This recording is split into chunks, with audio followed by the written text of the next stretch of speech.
Hi, wife and husband relationship maintain చేయడానికి మంచి tips చూద్దామా? Communicate with openness and respect.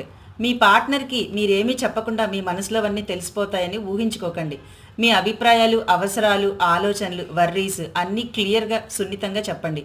వాళ్ళు కూడా ఏదన్నా చెప్తున్నప్పుడు తొందరపడి జడ్జి చేయకుండా ప్రశాంతంగా విని అర్థం చేసుకోవడానికి ప్రయత్నించండి. Value small gestures everyday.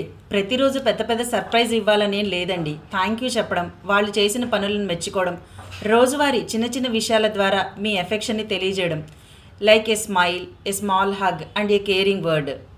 ఇలా చేయడం ద్వారా ఎమోషనల్ క్లోజెస్ని కాపాడుకోవచ్చు. Solve conflicts, don't store them. ఏదైనా గొడవ జరిగినప్పుడు అభిప్రాయ భేదాలు రావడం సహజం. బట్ దాన్ని మనసులో ఉంచుకోవడం ద్వారా ఒకళ్ళ మీద ఒకళ్ళు నమ్మకాన్ని కోల్పోతారు. ఒకరినొకరు నిందించుకోవడం కన్నా ఆ ప్రాబ్లంకి సొల్యూషన్ మీద ఫోకస్ పెట్టడం important. End of the day ప్రశాంతంగా ఉండాలి, గొడవలతో నిద్రపోకండి. Please contact me for your relationship issues and family counselling. Thank you.